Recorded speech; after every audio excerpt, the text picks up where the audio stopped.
preso entre duas sombras. Essa história é de um colega meu de trabalho. Hoje ele tem 35 anos. Mas o que aconteceu com ele foi quando tinha apenas 8. E até hoje, quando toca nesse assunto, dá pra ver claramente que algo daquela noite ficou preso dentro dele. Ele conta que por vários dias seguidos, sempre perto da hora de dormir, sentia algo estranho tomando o corpo. A mão dele ficava seca, como se desidratasse de repente. E os dedos começavam a alongar, a esticar numa sensação que parecia impossível de explicar. Era como se algo quisesse usar o corpo dele. E ele não conseguia dormir. A casa onde morava era uma casa velha de madeira, daquelas que estalam o tempo inteiro. Barulhos, passos, portas rangendo. Mas o pai dele sempre fazia piada disso, dizendo que era coisa da madeira. Por isso ele nunca contava nada. Guardou o medo para ele. Até que em uma noite tudo ficou pior. Ele levantou da cama tremendo, decidido a ir dormir no quarto dos pais porque sentia que algo estava errado. O corredor era escuro, estreito. Uma lâmpada fraca pendurada no teto. E foi no meio do caminho que ele viu 2 seres, 2 gigantes. Pareciam homens, mas não tinham rosto, não tinham cor.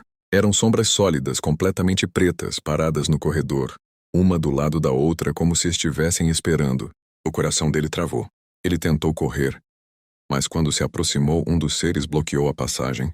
Um braço, ou algo parecido com um braço, se estendeu para impedir que ele passasse. Ele ficou paralisado por cerca de 10 minutos, sem conseguir falar, sem conseguir respirar direito. Era como se o ar tivesse ficado pesado, grosso. Desesperado pensou, eu vou fechar os olhos e correr. E assim fez. Fechou os olhos, disparou com tudo.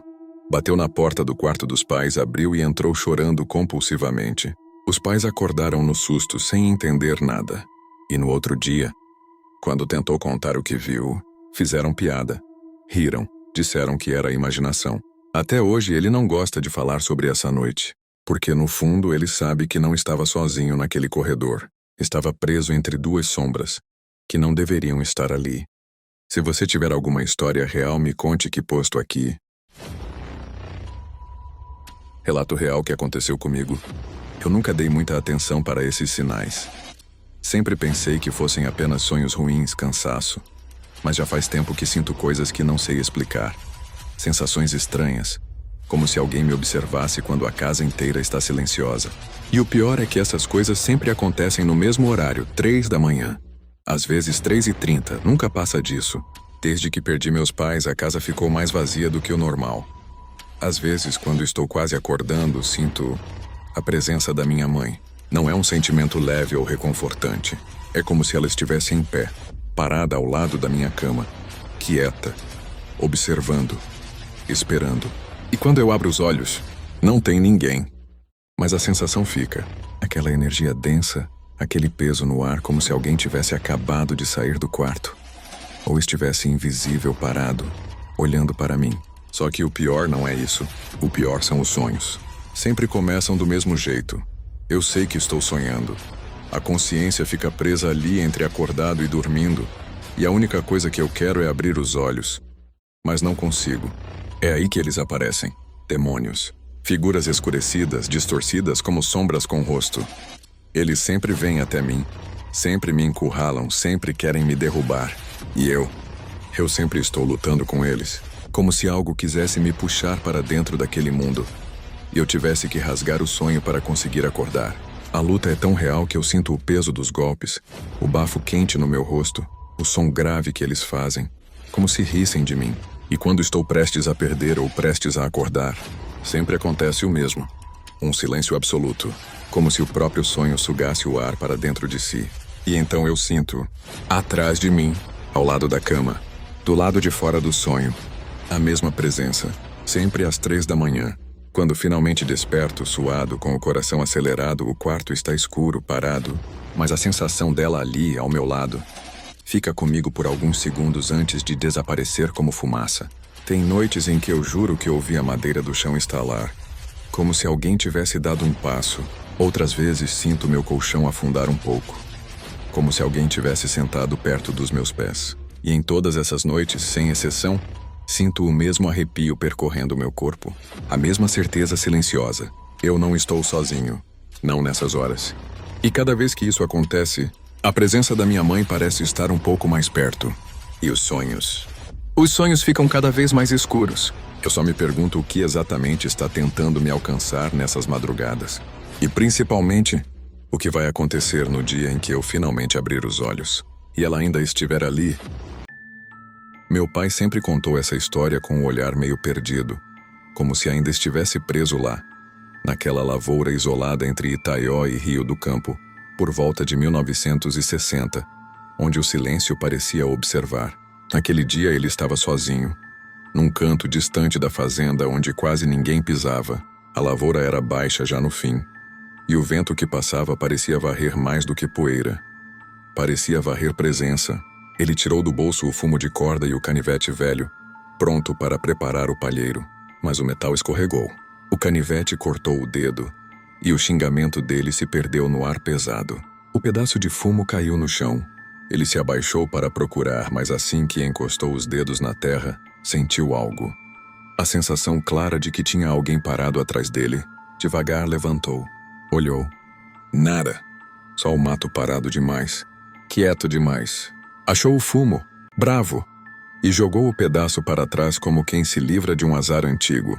Virou as costas. Deu 3 passos. E então aconteceu. O mesmo pedaço de fumo de corda voltou, batendo com força nas costas dele, como se tivesse sido lançado por uma mão invisível, pesada, fria e decidida. Ele virou na hora e encontrou apenas o vazio. Nenhuma pessoa, nenhuma sombra, nenhum movimento na lavoura, só o pedaço de fumo caído onde não deveria estar. E o ar gelado, gelado de um jeito que não pertence àquele lugar. Meu pai sempre disse que naquele silêncio ouviu um murmúrio fraco, um sussurro arranhado, quase humano. Não joga! Ele não esperou o fim da frase. Saiu dali apressado, sem olhar para trás, com a certeza de que não estava sozinho naquele pedaço de mundo. E desde aquele dia, nunca mais fumou. Nunca mais mexeu com fumo de corda. E nunca mais voltou naquela parte da lavoura, porque quem jogou aquele fumo de volta não era gente viva. Essa história é real. Me siga para acompanhar mais vídeos de relatos sombrios como este. O vulto estranho. História real. Essa história que eu vou contar agora é real. Aconteceu com a minha mãe, que hoje já é falecida. Eu era muito pequeno quando ela me contou, então vou narrar exatamente do jeito que eu lembro. Não vou inventar nada. Só o que ficou gravado na minha memória. Naquela época, eu e minha outra irmã ainda nem tínhamos nascido. Minha mãe tinha apenas uma filha, que era só por parte dela, a minha meia-irmã. Ela estava solteira e morando na casa da minha avó, na cidade de Rio do Campo, Santa Catarina. Isso faz mais de 45 anos. Num certo dia, minha irmã ainda era bebê, dormia tranquila no berço. A casa estava em silêncio. Minha mãe e minha avó estavam na sala quando, de repente, elas ouviram um resmungo estranho vindo do quarto. Um som abafado, como se o bebê estivesse tentando chorar, mas algo estivesse impedindo. Minha avó estranhou na hora e disse para minha mãe: "Vai lá ver o que aconteceu com a menina." Quando a minha mãe entrou no quarto, ela viu algo que nunca mais conseguiu esquecer.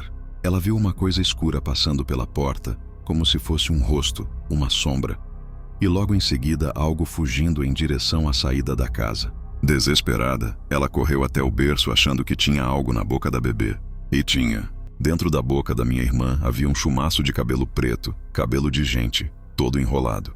Naquele momento, as duas correram para fora da casa e viram de longe uma mulher estranha fugindo, correndo e sumindo na rua.